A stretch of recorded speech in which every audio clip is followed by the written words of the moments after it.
The COVID-19 pandemic that engulfed the world in 2020 left the African continent gasping for breath due to limited supply of vaccines occasioned by lack of local vaccine production. To prevent future occurrence, the United Nations Economic Commission for Africa and the African Health Economics and Policy Association, as well as other partners in the COVID-19 space, convened this conference on equitable access to COVID-19 vaccine in Africa.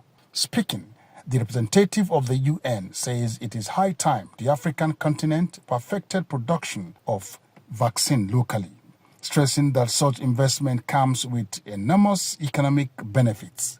We need to make sure that we can manufacture on the continent own vaccines.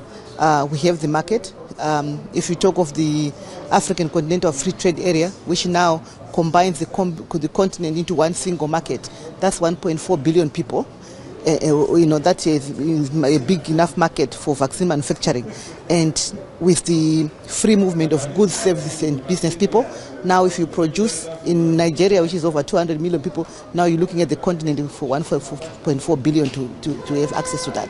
Other speakers call for an equitable distribution of vaccines. Can we have indigenous manufacture of vaccines?